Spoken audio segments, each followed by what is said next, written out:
Friends, इस video में मैं आपके लिए लेकर आया हूं सामान्य विज्ञान यानी कि साइंस के 50 प्लस ऐसे क्वेश्चन जो कि रेलवे के एग्जाम में पिछले 15 सालों में सबसे ज़्यादा बार रिपीट हुए हैं।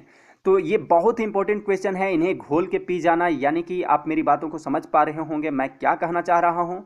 जी हाँ फ्रेंड्स, आप इन्हें याद कर लीजिएगा, रट लीजिएगा, ठीक है, क्योंकि ये क्वेश्चन एग्जाम में बार बार पूछे जाते हैं, बार बार मोस्ट रिपीटेड क्वेश्चन है ये।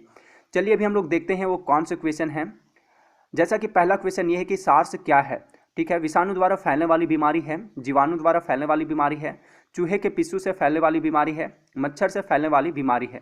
तो फ्रेंड्स, जो सार्स है यानी कि SARS, ठीक है, इसका यानी कि फुल फॉर्म जो फुल फॉर्म है वो है सीवियर एक्यूट रेस्पिरेटरी सिंड्रोम, इसका फुल फॉर्म है। ठीक है, तो ये जो है ये विषाणु द्वारा फैलने वाली एक बीमारी है। ठीक है, यह कोरोना वायरस से फैलता है और मैं बता दूं कि यह एक तरह का सर्दी जुकाम जैसा ही बीमारी है। ठीक है, अगला क्वेश्चन देखते हैं। अगला क्वेश्चन ये है कि निकट दृष्टि दोष में किस लेंस का प्रयोग होता है। अवतल लेंस का, उत्तल लेंस का, बाइफोकल लेंस का, बेलनाकार लेंस का। तो निकट दृष्टि दोष यानी कि मायोपिया में जिस लेंस का प्रयोग किया जाता है वो है अवतल लेंस। ठीक है, अगला क्वेश्चन देखते हैं।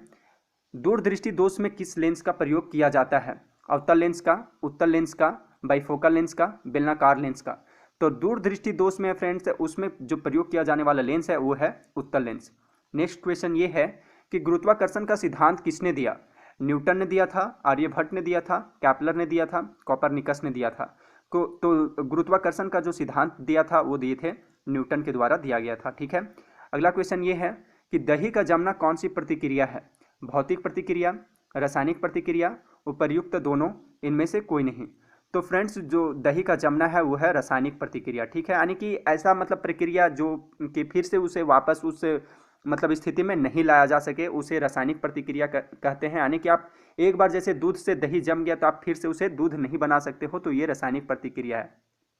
और जैसे मैं बता दूं कि जैसे भौतिक प्रतिक्रिया है, जैसे अगर आप लेते हैं, अगर एक रबड़ लेते हैं, अगर आप उसे दबा देते हो और फिर उसे छोड़ देते हो तो भौतिक प्रतिक्रिया है, यानी कि फिर वो अपनी पुरानी अवस्था में लौट आता है। तो वैसे वैसे चीज़ों को वैसे कंडीशन में उसे भौतिक प्रतिक्रिया बोलते हैं। ठीक है, अगला क्वेश्चन देखते हैं।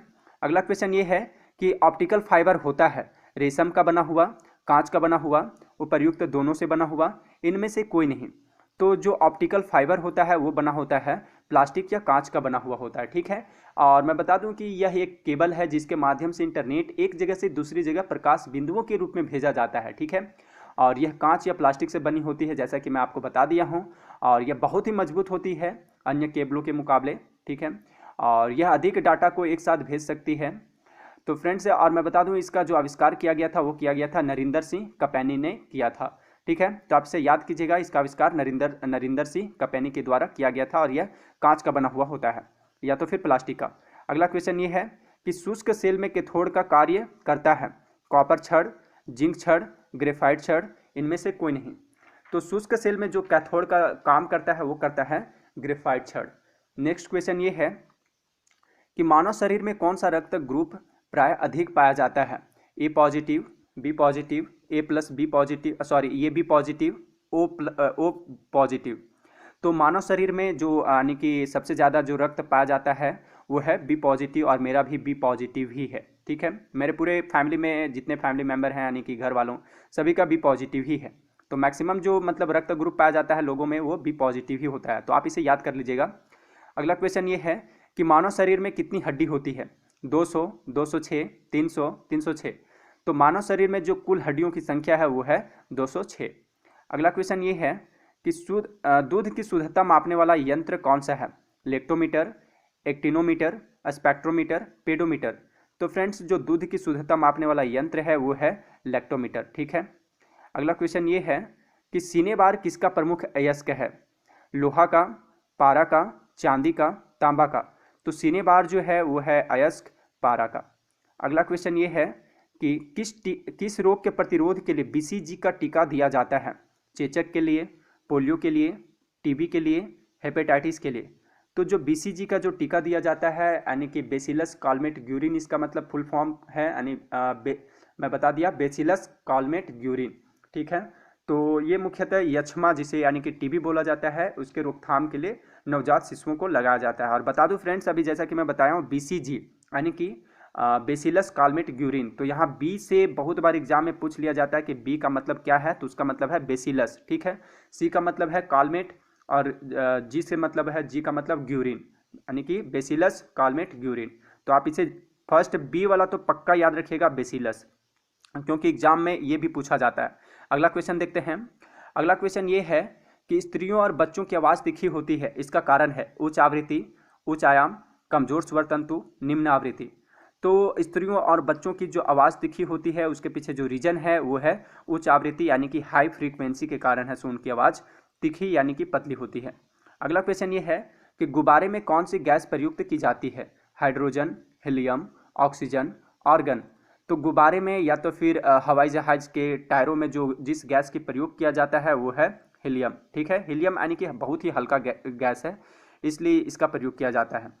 अगला क्वेश्चन ये है कि मूत्र का पीला रंग निम्न में से किसके कारण होता है, यूरोक्रोम, रुधिर के कारण, कोलेस्ट्रॉल, या तो फिर बाइल के कारण। तो मूत्र का जो पीला रंग होता है यानी कि पेशाब का पीला रंग होता है वो होता है यूरोक्रोम के कारण। नेक्स्ट क्वेश्चन ये है कि ब्लीचिंग पाउडर या व्यंजक चूर्ण का रासायनिक सूत्र क्या है, Cl2 वो Cl, CaO Cl2, CaO Cl, CaO Cl। तो फ्रेंड्स ब्लीचिंग पाउडर यानी कि व्यंजक चूर्ण जिसे पानी के प्यूरिफिकेशन में यूज किया जाता है उसका जो रासायनिक सूत्र है वो है CaO Cl2, ठीक है। और इसका जो रासायनिक नाम है वो है कैल्शियम हाइपोक्लोराइड। तो आप इसे भी याद रखिएगा कैल्शियम हाइपोक्लोराइड को, क्योंकि ऐसे भी एग्जाम में पूछा जा सकता है। अगला क्वेश्चन देखते हैं। अगला क्वेश्चन ये है कि फाउंटेन पेन का आविष्कारक कौन था, फ्रैंकलिन, एयरमैन, लीडमैन, वाटरमैन। तो जो फाउंटेन पेन यानी कि फाउंटेन पेन जो है यानी निब के जैसा निब वाला पेन, आप इसे गूगल पे सर्च करके देख लीजिएगा कि फाउंटेन पेन कैसा होता है। तो उसका जो आविष्कारक थे वो थे वाटरमैन, ठीक है। इनका जो पूरा नाम है वो है लेविस वाटरमैन। अगला क्वेश्चन देखते हैं। अगला क्वेश्चन ये है कि जेनेटिक कोड की खोज किसने की, विलियम हार्वे ने, हरगोविंद खुराना ने, लुई पास्चर ने, एफ वेंटिंग ने। तो जेनेटिक कोड का जो खोज किया गया था वो किया गया था हरगोविंद खुराना के द्वारा। अगला क्वेश्चन ये है कि किसे भारी जल कहा जाता है, बर्फ को, ड्यूटोरियम ऑक्साइड को, आसुत जल को, इनमें से कोई नहीं। तो भारी जल जिसे मतलब कहा जाता है वो कहा जाता है ड्यूटोरियम ऑक्साइड को, और इसका जो रासायनिक सूत्र होता है वो भी एग्जाम में पूछा जाता है, इसलिए आप इसे भी याद रखिएगा, यानी कि D2O, ठीक है, ड्यूटोरियम ऑक्साइड। आगे बढ़ते हैं हम लोग। सोडियम कार्बोनेट का व्यापारिक नाम क्या है, धोने का सोडा, खाने का सोडा, कास्टिक सोडा, सिंदूर। तो फ्रेंड्स जो सोडियम कार्बोनेट है उसका जो व्यापारिक नाम है वो है धोने का सोडा, ठीक है। यानी कि इसका मैं सूत्र ऐसे ही बता देता हूँ, Na2, ठीक है, Na2CO3, आप इसे याद रखिएगा, Na2CO3 इसका है सोडियम कार्बोनेट यानी कि धोने का सोडा का रासायनिक सूत्र। अगला क्वेश्चन ये है कि किस तत्व के कारण मनुष्य में एनीमिया होता है, आयोडीन के कारण, कैल्शियम के कारण, आयरन के कारण, पोटेशियम के कारण। तो एनीमिया जो मनुष्य में होता है उसके पीछे जो कारण है, रीजन है, वो है आयरन की कमी का होना, ठीक है। अगला क्वेश्चन ये है कि खाने का सोडा का रासायनिक सूत्र क्या है, जिसे बेकिंग सोडा भी बोला जाता है। तो K2CO3, NaHCO3, Na2CO3, Na2SO4। तो खाने का सोडा यानी कि जिसे बेकिंग सोडा भी कहा जाता है उसका जो रासायनिक सूत्र है वो है NaHCO3, और इसका जो रासायनिक नाम है वो है सोडियम बाइकार्बोनेट, ठीक है। और जो धोने का सोडा है उसका सूत्र है Na2CO3, और इसका जो रासायनिक नाम है वो है सोडियम कार्बोनेट, और इसका है सोडियम बाइकार्बोनेट, ठीक है। ये एग्जाम में बहुत बार ये क्वेश्चन पूछा जाता है, तो आप इसे याद कर लेना, टिप्स पे ये क्वेश्चन याद होना चाहिए, ठीक है। अगला क्वेश्चन ये है कि जल का हिमांक यानी कि फ्रीजिंग पॉइंट है 4 degree Celsius, 0 degree Celsius, 100 degree Celsius, -4 degree Celsius. तो जो फ्रीजिंग पॉइंट है जल का यानी कि हिमांक है वो है 4 डिग्री सेल्सियस, ठीक है, 4 डिग्री सेल्सियस ही है। और मैं बता दूं यानी कि 4 डिग्री सेल्सियस पर है सो जल मतलब यानी पानी है सो जमना शुरू हो जाता है। और एक चीज़ और इसमें ऐड करना चाहूँगा कि 4 डिग्री सेल्सियस पर ही जल का घनत्व सबसे अधिक होता है, और जैसे ही इससे कम यानी कि 4 डिग्री से जैसे ही कम होता है इसका मतलब कि टेम्परेचर या तो फिर बढ़ता है तो इसका घनत्व ऐसो घट जाता है। तो ये भी क्वेश्चन पूछा जाता है कि सबसे अधिक यानी जल का सबसे अधिक घनत्व कब होता है, तो होता है 4 डिग्री सेल्सियस यानी 4 डिग्री सेल्सियस पर। और जल का जो हिमांक यानी फ्रीजिंग पॉइंट है यानी जमने का जो स्टार्ट होता है, जमना शुरू होता है, वो होता है 4 डिग्री सेल्सियस पर जमना स्टार्ट हो जाता है। ठीक है, आगे बढ़ते हैं हम लोग। कपास के पौधे के किस भाग से कपास का रेशा निकाला जाता है? जड़ से, पत्तियां से, तने से, बीज से। तो कपास के पौधे के जिस भाग से मतलब ये कपास का जो रेशा निकाला जाता है वो है बीज से। ठीक है, अगला क्वेश्चन ये है कि लार की प्रकृति कैसी होती है? निष्प्रभावी, अम्लीय, क्षारीय, उभयधर्मी। तो लार का जो प्रकृति यानी लार कैसा होता है, तो होता है अम्लीय। ठीक है, और इसका जो पीएच मान है वो है 6.5 होता है। आगे बढ़ते हैं हम लोग। किसी लेंस की क्षमता किससे व्यक्त की जाती है? वाट से, डायोप्टर से, जूल से, यानी कि इनमें से कोई नहीं। तो किसी लेंस की जो क्षमता जो व्यक्त की जाती है वो की जाती है डायोप्टर में। ठीक है, डायोप्टर में इसे मापा जाता है। अगला क्वेश्चन ये है कि निम्न में से किसे किसानों का मित्र कहा जाता है? सूअर को, गाय को, कुत्ता को, केंचुआ को। तो फ्रेंड्स, किसानों का मित्र आप कुत्ता मत मार देना या सूअर, उस जो किसानों का मित्र बोला जाता है वो बोला जाता है केंचुआ को। ठीक है, क्योंकि ये भूमि को ऐसो फर्टाइल बनाता है, इस वजह से केंचुआ को ऐसो किसानों का मित्र बोला जाता है। नेक्स्ट क्वेश्चन ये है कि डायनासोर किस कशेरुकी वर्ग से संबंधित थे? मत्स्य, पक्षी, रेप्टाइल्स, स्तनधारी। तो डायनासोर का जो संबंध था जिस कशेरुकी से, उसका नाम है रेप्टाइल्स। ये यानी कि रेप्टाइल प्राणी के ये जानवर थे, जैसे अभी सांप हैं या तो फिर घड़ियाल, गिरगिट, ये सारे रेप्टाइल कशेरुकी के हैं। स्तनधारी में जैसे अभी मनुष्य हो गया। ठीक है, और मैं बता दूं कि डायनासोर जो है वो 65 मिलियन वर्ष पहले विलुप्त हो गए हैं। अगला क्वेश्चन ये है कि एक प्रकाश वर्ष है समय का मात्रक, दूरी का मात्रक, तीव्रता का मात्रक, सूर्य से उत्सर्जित प्रकाश का मापन। तो फ्रेंड्स, जो प्रकाश वर्ष है वो है दूरी का मात्रक। ठीक है, इसे दूरी मापा जाता है। अगला क्वेश्चन देखते हैं। अगला क्वेश्चन ये है कि एक प्रकाश वर्ष बराबर कितना होता है? 9.46 into 10⁻15 metre, 9.46 into 10⁻13 metre, 9.46 into 10⁻10 metre, 9.46 into 10⁸ metre. तो एक प्रकाश वर्ष बराबर जो होता है वो होता है 9.46 सॉरी ये होता है 9.46 इंटू 10⁻15 मीटर होता है। ठीक है, और एक चीज़ इसमें और ऐड करना चाहूँगा, ये मीटर में है, और अगर आप इसे किलोमीटर में अगर एग्जाम में पूछ दिया जाए तो यहाँ पे 10⁻15 होता है। ठीक है, तो आप इसे भी याद रख लीजिएगा, यानी किलोमीटर में 10⁻15 मीटर है, यानी 15 मीटर वो मीटर में होता है और 12 किलोमीटर में होता है। ठीक है, एक प्रकाश वर्ष बराबर ये दूरी का मात्रक है। अगला क्वेश्चन ये है कि मियादी बुखार, जिसे टाइफाइड भी बोला जाता है, हमारे शरीर का कौन सा अंग प्रभावित होता है इससे? फेफड़ा होता है, तिल्ली होता है, यकृत होता है, आंतें होता है।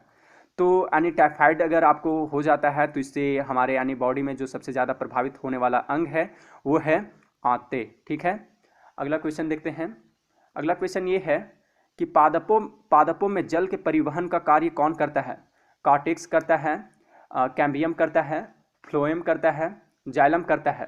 तो यह जो कार्य करता है वो किया जाता है जाइलम के द्वारा। ठीक है, और बता दूं कि जाइलम एवं फ्लोएम दोनों ही, ये जाइलम और फ्लोएम जो है ये दोनों ही संवहनी ऊतक हैं यानी पादप के। ठीक है, और जाइलम का जो प्रमुख कार्य है वो जल एवं खनिज लवणों का संवहन एवं पौधों को यांत्रिक दृढ़ता प्रदान करता है ये, जबकि जो फ्लोएम का काम है वो पत्तियों द्वारा बनाए गए भोजन पौधे के अन्य भागों तक पहुंचाता है फ्लोएम। ठीक है, अगला क्वेश्चन ये है कि बर्फ जल पर तैरती है क्योंकि यह ठोस होती है, इसका घनत्व जल से अधिक होता है, इसका घनत्व जल के घनत्व से कम होती है, जल में कुछ विशिष्ट खनिज होते हैं।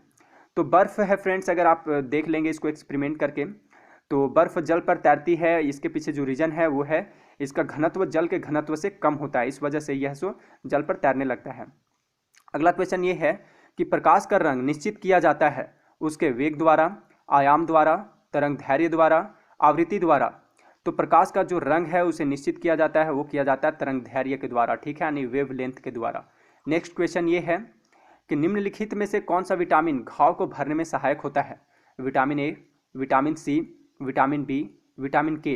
तो विटामिन जो विटामिन है जो कि घाव भरने में सहायक होता है वो है विटामिन के, और विटामिन के ही है फ्रेंड्स जो रक्त को थक्का जमाने में मदद भी करता है। तो ये भी क्वेश्चन पूछा जाता है कि रक्त को यानी स्पंदन यानी कि थक्का जमाने में कौन सा विटामिन मदद करता है, तो है विटामिन के। ठीक है, और इसका भी जो आंसर है 35 का वो है ऑप्शन नंबर डी। अगला क्वेश्चन ये है कि गाय का गर्भकाल कितने दिनों का होता है? 280 दिनों का, 300 दिन का, 330 दिन का, 340 दिन का। तो जो गाय का जो गर्भकाल है वो समय है वो है 280 दिन का। ठीक है, नेक्स्ट क्वेश्चन, सर्पदंश से शरीर का कौन सा भाग प्रभावित होता है? यानी कि अगर सांप काट ले तो कौन सा हमारे अंग का प्रभाव, मतलब कि हमारे शरीर का कौन सा अंग यानी कि भाग प्रभावित होता है? मस्तिष्क, तंत्रिका तंत्र, फेफड़ा, हृदय। तो जो सबसे ज़्यादा प्रभावित होने वाला भाग है वो है तंत्रिका तंत्र, जिसे यानी कि नर्वस सिस्टम भी बोलते हैं। ठीक है, यानी नर्वस सिस्टम ही सबसे अधिक प्रभावित होता है। पित्तल किसकी मिश्र धातु है? तांबा और टीन की, तांबा और एल्युमिनियम की, तांबा और जस्ता की, तांबा और लोहा की। तो पित्तल जिस मिश्र धातु मतलब जिसकी मिश्र धातु है वो है तांबा और जस्ता का। ठीक है, यानी कि तांबा का जो ये होता है मतलब संकेत वो होता है Cu, और जस्ता का होता है, ठीक है, जस्ता का होता है जस्ता, और इसे जिंक भी बोला जाता है Zn। अगला क्वेश्चन देखते हैं। अगला क्वेश्चन ये है कि प्रेशर कुकर में, और एक चीज़ और मैं यहाँ पे बता दूँ ताकि ये भी हो जाए साथ ही साथ, कि यहाँ पे तांबा और टीन है, ये इससे है सो कांसा का, ये कांसा का मिश्र धातु है। ठीक है, तो आप इसे भी याद रख लीजिएगा, कांसा का मिश्र धातु है ये, और ये जो है ये पित्तल का मिश्र धातु है। ठीक है, अगला क्वेश्चन देखते हैं। अगला क्वेश्चन ये है कि प्रेशर कुकर में खाना जल्दी पक जाता है क्योंकि प्रेशर कुकर के अंदर दाब कम होता है, प्रेशर कुकर के अंदर दाब अधिक होता है, प्रेशर कुकर के आकार के कारण, इनमें से कोई नहीं। तो प्रेशर कुकर में खाना बहुत जल्दी पक जाता है, इसके पीछे जो रीज़न ये है कि प्रेशर कुकर के अंदर दाब अधिक होता है। नेक्स्ट क्वेश्चन ये है कि ए मीटर से क्या मापा जाता है?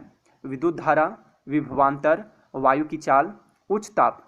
तो ए मीटर के द्वारा जो मापा जाता है वो मापा जाता है विद्युत धारा। ठीक है, अगला क्वेश्चन ये है कि ध्वनि का वेग सबसे ज़्यादा किस में होता है? जल में, निर्वात में, इस्पात में, इनमें से कोई नहीं। तो ध्वनि का जो सबसे ज़्यादा वेग होता है वो होता है इस्पात में यानी कि स्टील में। निर्वात में है सो ध्वनि का वेग 0 होता है। अगला क्वेश्चन देखते हैं। वायुमंडल दाब मापने का पैमाना है? Manometer, lactometer, hygrometer, barometer. तो वायुमंडल में जो दाब मापने का यंत्र है यानी कि वायुमंडलीय दाब मापने का जो यंत्र है वो है बैरोमीटर के द्वारा वायु दाब मापा जाता है। तो आप इसे याद कर लीजिएगा। और मैं बता दूं कि मैनोमीटर के द्वारा है सो गैसों का दाब मापा जाता है, लैक्टोमीटर के द्वारा है सो दूध की शुद्धता को मापा जाता है, और हाइग्रोमीटर के द्वारा वायु में उपस्थित आर्द्रता को मापा जाता है। ठीक है, तो आगे बढ़ते हैं हम लोग। अमीबा में कुल कितने सेल यानी कि कोशिका होते हैं? 3, 2, 1, 4। तो अमीबा है सो फ्रेंड्स आप पढ़े भी होंगे कि अमीबा एक कोशिकीय प्राणी है। ठीक है, ये एक कोशिकीय होता है। तो इसका आंसर हो जाएगा ऑप्शन नंबर सी। अगला क्वेश्चन ये है कि रेफ्रिजरेटर में कौन सी गैस शीतलन करता है यानी ठंडा जो करने वाला जो गैस है वो कौन सा है? Ammonia, फ्रियान, oxygen, nitrogen. तो इसका जो आंसर है वो है फ्रियान, यानी फ्रियान गैस उसमें रहता है। ठीक है, अगला क्वेश्चन ये है कि इलेक्ट्रॉन के खोज करता है J Thomson, Rutherford, James Chadwick, इनमें से कोई नहीं। तो इलेक्ट्रॉन के जो खोज करता है वो है जे थॉमसन। ठीक है, मैं इसे फ्रेंड्स इसे ट्रिक से याद रखा हूँ, आप भी याद रखें उससे। ईंट पर नाच, ठीक है, आपको याद रखना ईंट पर नाच। ई से इलेक्ट्रॉन, टी से जे थॉमसन, ठीक है, यानी कि टॉमसन। फिर ईंट पर प से प्रोटॉन, र से रदरफोर्ड, यानी कि रदरफोर्ड जो है प्रोटॉन का खोज किए हैं। फिर आगे आता है ईंट पर हो गया नाच, अब नाच आता है न से न्यूट्रॉन, च से चैडविक। तो आपको यानी कि ये थॉमसन, रदरफोर्ड और चैडविक याद रखना है। ईंट पर नाच, ईंट पर नाच। ठीक है, अगला क्वेश्चन देखते हैं हम लोग। निम्नलिखित में से किसे भविष्य की धातु कहा जाता है? स्टील, तांबा, लोहा, टाइटेनियम। तो भविष्य की जो धातु कहे जाने वाला जो तत्व है यानी कि वो धातु है वो है टाइटेनियम। ठीक है, हीटर के तार किस चीज के बने होते हैं? तांबा के, टंगस्टन के, नाइक्रोम के, एल्युमिनियम के। तो हीटर के जो तार बने होते हैं वो बने होते हैं नाइक्रोम के। लोहे का जंग लगने से उसका भार बढ़ता है, घटता है, अपरिवर्तित रहता है, पहले बढ़ेगा फिर घटेगा, क्या होता है? तो लोहे में अगर जंग लग जाता है तो उसका जो भार है, वेट है, वो है सो बढ़ जाता है। ठीक है। एड्स रोग किससे फैलता है? बैक्टीरिया से, वायरस से, मच्छर से, इनमें से कोई नहीं। तो फ्रेंड्स, जिनको भी एड्स हो जाता है उसे मतलब एड्स जो फैलता है वो फैलता है वायरस से। ठीक है। अगला क्वेश्चन देखते हैं। अगला क्वेश्चन ये है कि कशिश का तेल कहलाता है नाइट्रिक अम्ल, हाइड्रोक्लोरिक अम्ल, एसिटिक अम्ल, सल्फ्यूरिक अम्ल। तो कशिश का जो तेल बोला जाता है वो कहलाता है सल्फ्यूरिक अम्ल को। ठीक है, सल्फ्यूरिक अम्ल है सो कशिश का तेल ऐसे बोला जाता है। मृग मरीचिका बनने का कारण है प्रकाश का व्यक्तीकरण, प्रकाश का विवर्तन, प्रकाश का ध्रुवन, प्रकाश का पूर्ण आंतरिक परावर्तन। तो मृग मरीचिका यानी कि जो मिराज बनता है, इंग्लिश में मिराज बोलते हैं इसे, तो वो बनने के पीछे जो रीजन है वो है प्रकाश का पूर्ण आंतरिक परावर्तन। ठीक है। अगला क्वेश्चन ये कि एलिसा परीक्षण किसके लिए निर्देशित है? एड्स के लिए, टाइफाइड के लिए, पोलियो के लिए, कैंसर के लिए। तो जो एलिसा टेस्ट जो किया जाता है वो किया जाता है एड्स का पता करने के लिए कि कहीं एड्स तो नहीं हो गया है। ठीक है, तो एलिसा परीक्षण एड्स से संबंधित है। नेक्स्ट क्वेश्चन ये है कि परमाणु बम की खोज किसने की थी? ऑटो हान ने, अल्बर्ट आइंस्टीन ने, एडिसन ने, रदरफोर्ड ने। तो परमाणु बम का जो खोज किया गया था वो किया गया था ऑटो हान के द्वारा। अगला क्वेश्चन ये है कि डॉक्टर सीवी रमन को किस विषय में नोबेल पुरस्कार मिला? साहित्य के क्षेत्र में, औषधि विज्ञान में, भौतिकी में, रसायन शास्त्र में। तो फ्रेंड्स, जो डॉक्टर सीवी रमन थे ये भारत के महान भौतिक मतलब कि वैज्ञानिक थे, भौतिक के ये साइंटिस्ट थे भौतिकी के क्षेत्र में। तो इनको ऐसो नोबेल पुरस्कार 1930 में मिला था। ये भी क्वेश्चन पूछा जाता है। ठीक है, 1930 में। अगला क्वेश्चन देखते हैं। निम्नलिखित में से कौन सा विटामिन जल में विलय होता है? Vitamin A, vitamin E, vitamin C, vitamin D. तो जल में जो विलय होने वाला जो विटामिन है वो है विटामिन सी। ठीक है, विटामिन बी और सी ये दोनों है सो जल में घुलनशील हैं। और जो विटामिन ये हो गया, ये डी, ई और के, ठीक है, आप इसे भी याद रखिएगा। ये डी और के जो है ये सो वसा में घुलनशील विटामिन है और विटामिन बी और सी जल में घुलनशील है। ये भी क्वेश्चन दोनों मतलब पूछे जाते हैं। ठीक है। अगला क्वेश्चन ये है कि डायनामाइट का आविष्कार किसने किया था? अल्फ्रेड बर्नार्ड नोबेल ने, इमैनुएल स्वीडेनबर्ग ने, चार्ल्स डी गियर ने, ओलास रुडबेक ने। तो डायनामाइट का जो आविष्कार किया गया था वो किया गया था महान साइंटिस्ट यानी कि अल्फ्रेड बर्नार्ड नोबेल के द्वारा। ठीक है, और इन्हीं के मतलब कि नाम से है सो नोबेल प्राइज भी दिया जाता है 1901 से। ठीक है, तो ये भी आप याद रखिएगा कि नोबेल प्राइज का जो प्रारंभ हुआ है वो है 1901 से हुआ है। अगला क्वेश्चन, और किसके नाम से दिया जाता है? तो अल्फ्रेड बर्नार्ड नोबेल के नाम पे।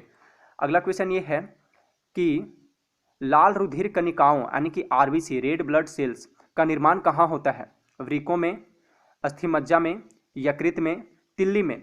तो आरबीसी का जो निर्माण होता है वो होता है अस्थिमज्जा में। अगला क्वेश्चन ये है कि मधुमेह रोग किसकी कमी से होता है? इंसुलिन की कमी से, प्रोटीन की कमी से, वसा की कमी से, विटामिन की कमी से। तो मधुमेह यानी कि शुगर होता है वो होता है इंसुलिन की कमी से। ठीक है, जिसे चिनिया बीमारी भी बोला जाता है। अगला क्वेश्चन ये है कि दूध के फटने पर कौन सा एसिड उत्पन्न होता है? Tartaric acid, butyric acid, lactic acid, acetic acid. तो दूध के फटने से जिस एसिड का मतलब जो जिस एसिड उत्पन्न होता है वो है लैक्टिक एसिड। ठीक है। अगला क्वेश्चन ये है कि पृथ्वी पर उपलब्ध सबसे कठोरतम पदार्थ क्या है? प्लेटिनम, हीरा, स्फटिक, सोना। तो फ्रेंड्स, पृथ्वी पर अभी तक का जो सबसे मतलब कि कठोर पदार्थ है यानी कि जो सबसे कठोरतम पदार्थ है वो है हीरा। ठीक है।